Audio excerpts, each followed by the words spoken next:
La seconde partie de notre débat consacré ce soir à la garde à vue de Nicolas Sarkozy, l'ancien chef de l'État qui est entendu dans le cadre d'une information judiciaire pour trafic d'influence et violation du secret de l'instruction. Écoutez la réaction de Jean-Christophe Lagarde de l'UDI.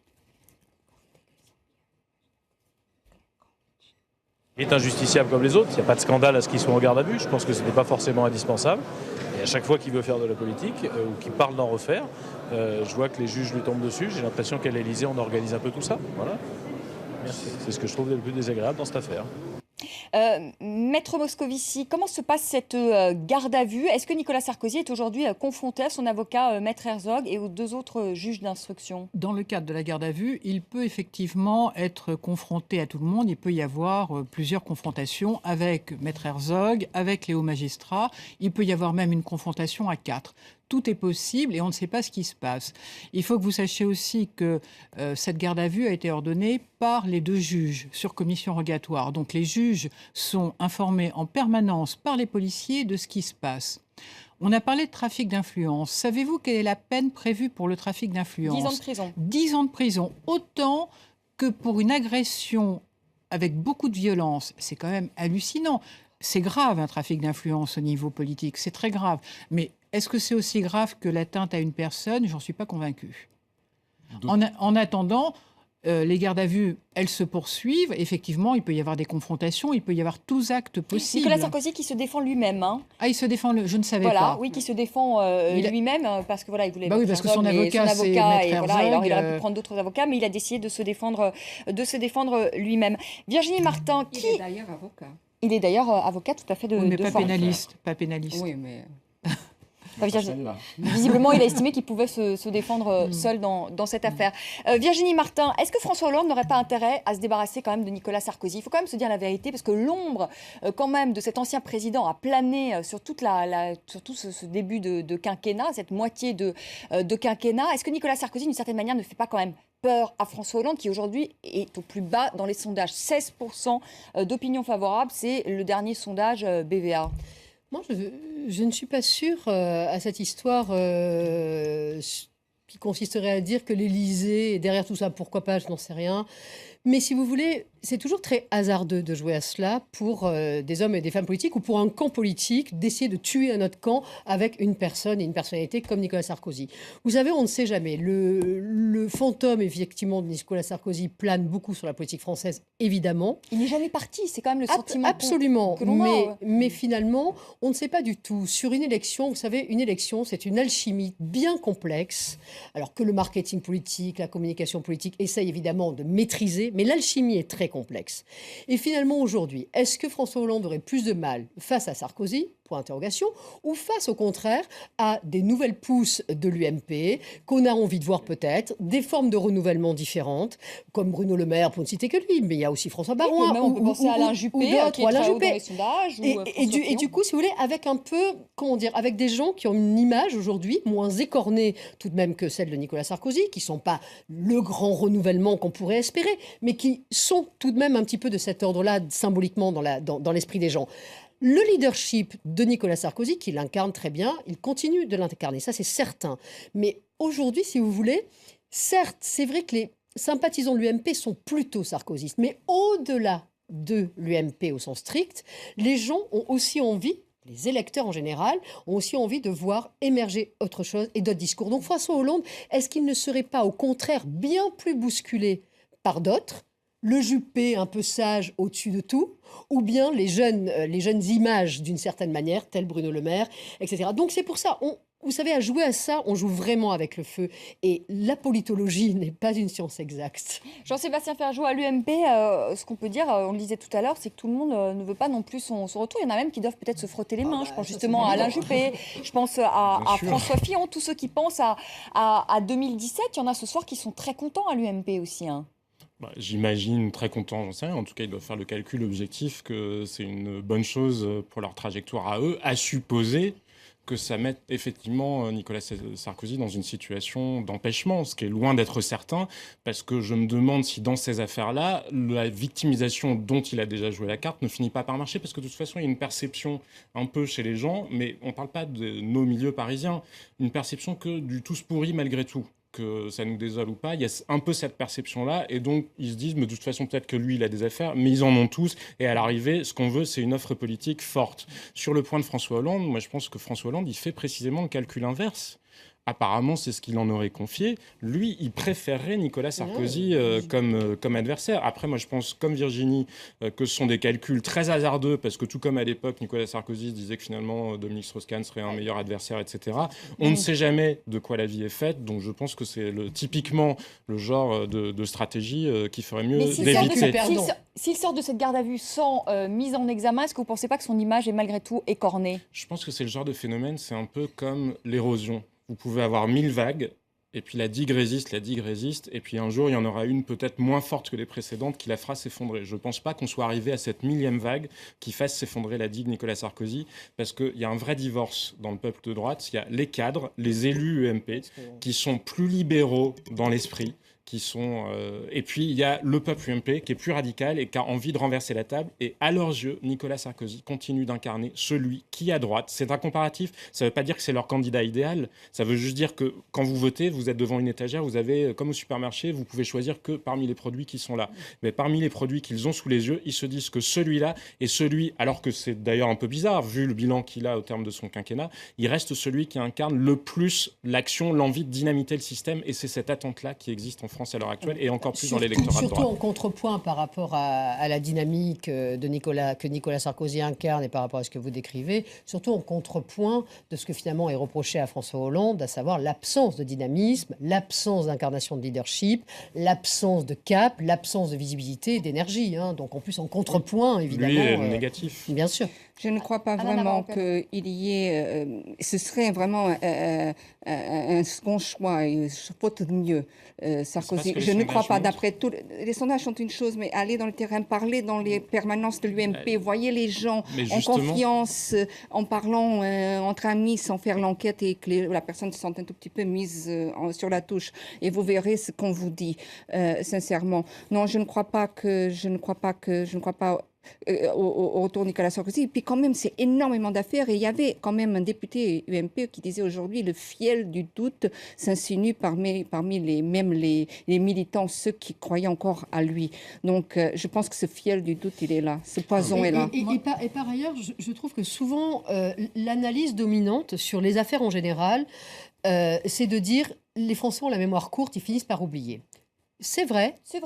Mais c'est pas vrai non plus. On ne meurt jamais en politique, on a l'impression. Non. En France, on meurt d'affaires qui implique l'émotionnel. Laurent Fabius ne s'est jamais remis du sang contaminé parce que c'était quelque chose que les gens pouvaient ressentir dans leur vie. Les affaires financières, à commencer par Alain Juppé. Non, c'est pas tout à fait vrai. C'est pas tout à fait vrai. Les Français, si je peux finir ma phrase, les Français ont une mémoire. Et moi, je trouve que c'est stupide de dire qu'ils n'en ont pas et qu'ils oublient et qu'une affaire chasse l'autre. On n'a qu'à voir ça en termes longitudinal et au niveau macro, si vous voulez. On voit bien que depuis 20 ans, il y a une abstention qui progresse très régulièrement. Il y a un vote des extrêmes qui progresse. Il y a un vote nul qui progresse, un vote blanc qui progresse, etc. Et que la confiance est véritable dans les partis politiques et les hommes et les femmes politiques est très, très basse. Donc, à très long terme, vous voyez bien... 20 ans, c'est pas très long terme, mais à long terme, de toute façon, il y a véritablement une érosion et un délitement structurel du système et de la confiance que le système. C'est pour ça qu'on oublie superficiellement. Oui, demain on aura oublié, mais dans le temps, on n'oublie pas. Et l'adversaire. Ce que je vous disais, on choisit par rapport à ce qu'on a. Et l'adversaire aussi. Et l'adversaire aussi sur lequel François Hollande devrait, s'il y a quelque chose à faire au niveau de l'Élysée et si le complot se met en route, il ferait mieux de travailler contre Marine Le Pen que contre Nicolas Sarkozy. C'est une drôle d'idée quand même d'imaginer que la politique puisse se faire par complot plutôt qu'à la loyale démocratiquement. Moi, je voudrais dire sur cette garde à vue, je voudrais dire quelque chose, c'est qu'on a affaire à 4 personnes, 2 hauts magistrats qui vivent dans des milieux feutrés et pour qui la garde à vue, ça doit être vraiment un grand chamboulement. Et on a Maître Herzog qui, lui, conseille ses clients, donc est déjà allé en garde à vue en tant qu'avocat, et Nicolas Sarkozy qui est quand même avocat. Donc il y a quand même, on voit aussi qu'il y a un hiatus entre ces 4 personnes, 2 qui doivent être dans un état peut-être émotionnel assez difficile, sont les hauts magistrats, et puis 2 qui s'y attendaient peut-être. Et donc, ça doit aussi impliquer quelque chose de tout à fait différent. Maintenant, est-ce qu'ils vont être mis en examen ? À mon avis, il y aura une suite. Ils ne seront peut-être pas mis en examen, mais il y aura une suite, au moins comme témoin assisté. Je ne vois pas qu'il n'y ait pas de suite à cette affaire, partie comme c'est. Je pense que les juges ont une idée en tête, et au mieux ou au pire, il y aura soit ils seront témoins assistés, soit ils seront mis en examen. Mais je ne pense pas qu'ils vont sortir libres et qu'après, qu'il n'y aura rien par la suite. Moi, ce qui m'intéresse dans cette histoire, et puisqu'on parlait de démocratie, c'est d'essayer de se détacher du cas de Nicolas Sarkozy ou de Maître Herzog ou des personnalités impliquées. Parce que les principes, ils sont valables pour tout le monde. Et ce que la justice est en train de faire là, c'est quelque chose qui peut tous nous arriver. Malgré tout, on parle d'écoute entre un avocat et son client. C'est un principe dont on a tous intérêt à ce qu'il reste valable. Parce que ce qu'on dit à son avocat, ça n'est pas ce qu'on dit en public, ça n'est pas ce qu'on dit à un juge et c'est certainement pas ce qu'on dit à la presse. Donc déjà, ce principe-là, mais vraiment, dans une démocratie, c'est un principe fondamental. Ça veut dire encadrer les écoutes, en fait. Oui, mais oui, parce que là, c'est ce que je vous disais. Moi, ce qui me choque, ça n'est pas la mise en garde à vue. On s'en fiche à la limite de l'état émotionnel de Nicolas Sarkozy ou de Bidule ou machin. C'est plutôt, est-ce que ces techniques-là mettent en danger la démocratie française dans son ensemble? Parce que c'est ça la question qui se pose. Là-dessus, quand on entend un avocat, oui, parce que ce qu'un client confie à son avocat est totalement confidentiel. Or là, on se rend compte qu'il y a eu une violation du secret professionnel par les écoutes, puisqu'on a entendu Sarkozy et Maître Herzog. Mais ces écoutes sont interdites. Les écoutes, les écoutes d'un avocat. Qu'on se comprenne bien sur ces histoires d'écoutes. Est-ce que les écoutes sont interdites, oui ou non, en France? Non, elles ne sont pas interdites. Par contre, lorsqu'on arrive à une discussion entre un avocat et son client, ces écoutes ne doivent pas être mentionnées dans le procès-verbal de police. Mais elles ne sont pas interdites. Mais on ne doit pas en tenir compte et on ne doit surtout pas les retranscrire. Ah, donc entre un client et un avocat, on n'a pas le droit. Sauf si. Mais que faire ça fuite, oui. Voilà. C'est bien là, d'un point de vue démocratique, descotchons-nous du cas de Nicolas Sarkozy, c'est ce qui se passe. Par rapport à ce que disait Jean-Sébastien... Après Anna Navarro-Pedrosa. Oui, je voulais juste demander, mais que faire si la police a des informations concrètes qui la font soupçonner d'un comment dit-on, un arrangement, d'une complicité, c'est-à-dire une implication de l'avocat dans un trafic d'influence. Alors, si l'avocat, effectivement, est impliqué ou complice d'une affaire, effectivement, ils ont le droit. Alors là, ils ont le droit de transcrire les écoutes.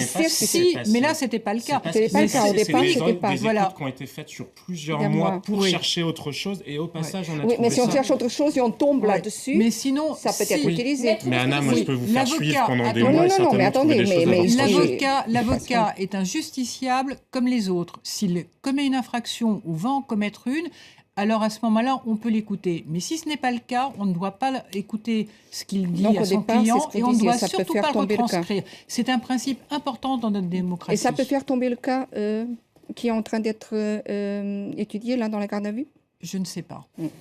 Virginie Martin. Ouais, ce que je trouve important par rapport à ce que vous disiez sur le secret professionnel, écouter, pas écouter, tout cela, je trouve qu'en ce moment, la démocratie française, qui n'a pas une très grande maturité finalement en elle, qui ne sait pas trop bien comment finalement devenir un grand adulte démocrate véritablement jusqu'au bout, joue un peu avec le feu. Je trouve aussi, vraiment je suis tout à fait d'accord avec Jean-Sébastien là-dessus, véritablement, parce qu'après il y a un dérapage en effet, et on est dans un risque véritablement d'être soupçonné de tout, pouvoir être écouté, la vie privée, il n'y en a plus, etc. etc.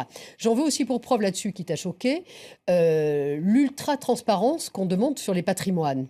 Oui. Et on est véritablement dans une espèce d'inquisition où on voit bien que finalement tout le monde a plus ou moins envie de cacher son patrimoine. Alors d'abord le tabou français, etc., l'argent et j'en passe et des meilleurs. D'ailleurs le fait, mais aussi on donne un petit peu de son patrimoine à son époux, à son épouse, à sa grand-mère, à son grand-père, etc., etc. Comme ça, c'est pas sur vos comptes privés. On est dans une espèce de truc complètement délirant. D'ailleurs, sur un truc assez délirant, c'est qu'il y a les jeunes et les vieux, qu'en général les vieux ont plus de patrimoine et du coup les vieux parlementaires ou ministres, etc., ont tendance à aménager leur patrimoine, comme vous le disiez. Comparaison avec les jeunes, ils paraissent être plus riches. Forcément, on a épargné quand on a 60 ans. Et je trouve que c'est encore là une fausse piste pour démocratiser en fait notre pays qui ne sait pas très bien faire avec tout cela et que cette transparence, je la trouve au contraire Enfin, je trouve qu'il peut y avoir une dérive véritablement délétère et de surveillance des uns par les autres. Et moi, je trouve que c'est très, très grave. C'est pour ça qu'il ne faut pas pleurer sur le sort de Nicolas Sarkozy, mais quand même se poser la question du coût démocratique, de ces espèces de stratégies à la Al Capone, qui a un peu tendance à avoir la justice en ce moment. Al Capone, on n'arrivait pas à l'avoir pour ses vraies histoires de mafia, donc du coup, on l'a eu sur un problème fiscal. Donc ça peut se justifier quand c'est Al Capone, effectivement, qui a certainement des dizaines de victimes sur les bras. Nicolas Sarkozy, Al Capone. Peut-être, mais à un moment, on est obligé. Mais je ne vous parle pas de Nicolas Sarkozy, justement. Arrêtons de nous focaliser là-dessus, parce que c'est des situations dans lesquelles les chefs d'entreprise ont été mis, dans lesquelles un certain nombre de gens ont été mis, et encore plus quand vous avez du pouvoir, parce qu'on vous soupçonne, quand vous avez du pouvoir dans ce pays, d'y être arrivé par des moyens qui relèvent de la malhonnêteté ou de la malversation ou je ne sais quoi, et on vous soupçonne en permanence d'en faire mauvais usage. Mais c'est pas rendre un service à la démocratie non plus. Moi, je dire aussi que dans les démocraties nordiques, le patrimoine des élus et des ministres est totalement transparent sans que cela crée un problème. Alors, il n'y a pas de rideau aux fenêtres non plus. Non, il n'y a pas de rideau, oui, d'accord. Attendez, laissez-moi finir. C'est vrai, mais est-ce que le fait de montrer son patrimoine a vraiment un intérêt extraordinaire pour la politique? Là, je parle pas qu'en tant qu'avocat, en tant que citoyen. Savoir qu'un homme politique a tel ou tel patrimoine, moi, ça m'intéresse pas. Par contre, savoir qu'il se conduit de manière propre et avec une éthique, ça m'intéresse. La question, pour revenir quand même à Nicolas Sarkozy, parce que c'est quand même notre débat aussi, Ana Navarro-Pedro, qui pourrait aujourd'hui prendre la relève? Si Nicolas Sarkozy était out, qui pourrait aujourd'hui prendre la relève à droite? C'est un nid de vipère, c'est vraiment le panier de crabes, c'est impossible à dire en ce moment. Il y a trop de candidats, évidemment. Mais pour revenir sur la question des écoutes, c'est vrai, je voulais juste ajouter quelque chose. Je suis absolument d'accord avec ce que vous avez dit par rapport à utiliser les écoutes à tort et à travers, ça peut menacer la démocratie, mais c'est pas qu'en France que ça se passe. C'est à tous les niveaux. Et personne n'a relevé en France récemment Vodafone, qui est l'un des premiers grands agents, grande entreprise de communication, télécommunication au monde, a dénoncer le fait que les gouvernements aujourd'hui écoutent sans aucune commission rogatoire, sans aucune demande, des conversations téléphoniques suivies et qui demandent à installer des bretelles d'accès à tous les portables qui peuvent écouter la police, les agences gouvernementales. Et c'est véritablement, c'est véritablement une atteinte à la démocratie terrible qui va dans le sens de ce qui se passe aussi en France. Mais ce n'est pas que français. C'est un des éléments du délitement des démocraties. Mais je voulais ajouter aussi autre chose que quand même, malgré tout cela, aujourd'hui, dans ce délitement de nos démocraties dans le monde occidental, je pense que la justice reste l'un des derniers remparts, avec tous ses défauts, avec tous ses dysfonctionnements, reste l'un des derniers remparts de défense des principes démocratiques. Et qu'il ne faut pas non plus la jeter aux orties, aux loups, parce que là, on sera très mal. Mais absolument. Le problème n'est pas tant la justice, même si on peut se poser des questions sur la justice, c'est ce qu'on en fait. C'est précisément quand on entretient la confusion sur des nuages d'affaires sans essayer de regarder dans le détail ce qui peut se passer, c'est plus ce qu'on en fait nous et ce qui en est fait dans le débat politique ou dans le débat médiatique qui pose problème, pose problème à la démocratie. Responsabilité à la source, d'accord, c'est pas nous qui. Non, mais je parlais de la justice. On parlait de la justice. Non, mais là on parlait du point de la. Éventuelles affaires. Non, mais on parlait. Moi, je parlais uniquement des dérives de la justice. Non, mais je parlais pas des dérives des hommes politiques éventuels. Je rejoignais Anna là-dessus sur les dérives potentielles de la justice. Martin, qui pourrait prendre la relève à droite si demain Nicolas Sarkozy ne pouvait plus se présenter à la présidence de l'UMP? On en a cité quelques-uns, oui. Est-ce qu'il y en a un qui aujourd'hui... Est-ce qu'il y en a un qui se détache? Non, pour l'instant, ça me paraît difficile de dire. On a évoqué les Fillon, Juppé, Le Maire, qui d'autre encore? Oui, Xavier Bertrand, je l'ai déjà dit aussi. On tourne toujours un peu autour des 10 mêmes, ce qui prouve encore une fois que décidément, le jeu endogamique et l'entre-soi vont très très bien dans ce pays. C'est-à-dire que même quand il n'y a plus rien, même quand tout se délite, même quand l'UMP s'appelle presque Big Malion, il y a quand même toujours les mêmes qui ressortent. Ça, c'est aussi une spécificité française, ça il faut le dire, c'est qu'il n'y a aucun renouvellement de la classe politique française. C'est-à-dire qu'on voit les mêmes depuis des années. Vous voyez en Grande-Bretagne, David Cameron qui émerge. Vous voyez en Allemagne, en Italie, Matteo Renzi. D'un coup, on voit ce jeune fringant. Et nous, on a toujours les mêmes depuis 40 ans. On a grandi avec Michel Drucker et Juppé, et et on mourra avec eux presque. Ne soyez pas si pessimiste. Il y a un problème, c'est le problème du statut de l'homme ou de la femme politique. Parce que qui peut aller en politique? Les hauts fonctionnaires. Le statut de l'élu, c'est les hauts fonctionnaires et les enseignants qui peuvent se mettre en disponibilité. Mais quelqu'un de la société civile aura des problèmes. Il faudrait un vrai statut de l'élu et de l'homme politique. Ça, c'est très important. Mais regardez les résistances qu'il y a. Regardez les résistances qu'il y a. Quand aujourd'hui, dans le programme notamment de Bruno Le Maire, il y a véritablement possibilité de retour à l'emploi quand on est dans une entreprise privée, etc. Moi, ça me paraît très important. Ça veut dire que la société civile va venir. Mais attendez, 2 secondes. Mais regardez les résistances qu'il y a. Regardez les résistances de François Rebsamen sur le cumul des mandats, qui disait il y a encore quelques mois, non, le cumul des mandats, c'est très bien. Moi, je veux absolument rester maire de Dijon et puis être dans le législatif. Il n'a jamais rien fait d'autre de sa vie. Oui, mais c'est le problème. Parce que ces gens-là n'ont pas effectivement de profession, de moyens de revenus et de rente. Mais en amont de cela, qu'est-ce qui se passe? C'est aussi le Sciences Po ENA. C'est-à-dire que c'est le même moule. Mais c'est ça, c'est l'entre-soi dès la rue Saint-Guillaume, si je puis dire. C'est le problème de la société française. Regardez. Exactement. Mais ça, c'est le problème de la société française. Il n'y a pas assez, au niveau politique, il n'y a pas assez d'hommes ou de femmes élus de la société civile. Et dès qu'ils arrivent, on va les renvoyer au bout de 2 jours parce qu'on leur dira vous n'avez pas le réflexe politique. Ça, et ça, c'est important. Aussi, ne serait-ce que la parité. Regardez combien l'UMP a perdu pour ne pas avoir respecté la parité. Tout à fait. La parité, c'est un moyen de renouvellement. Comment ça se passe au Portugal? Est-ce que vous envoyez des hommes politiques? Est-ce que vous avez plus de chance que nous? On a pris un très mauvais exemple français. Il y a 2 ou 3 figures tutélaires qui durent depuis 15 ans et c'en est trop et c'est insupportable. Mais pourquoi quelqu'un qui veut faire une carrière politique devrait avoir des assurances qu'elle retrouvait son boulot? Ah non, on court un risque, on le fait, pas forcément dans ce sens-là, c'est dans l'autre sens. C'est ce que d'ailleurs Bruno Le Maire a fait, pour le coup, qui était courageux, puisqu'il aurait pu revenir dans la haute fonction publique. Il en a démissionné. Le problème, c'est les autres. C'est pas tant les gens du privé à qui il faudrait garantir une suite pour leur carrière. Malgré tout, il faut donner un minimum en termes de retraite, de protection sociale. Oui, mais le problème, c'est que là, parmi les députés français, il n'y a que des fonctionnaires, enfin pas que des fonctionnaires, mais il y a quand même une grande majorité de fonctionnaires. Alors, il n'y a aucune garantie, franchement. Mais parce qu'il y a trop de...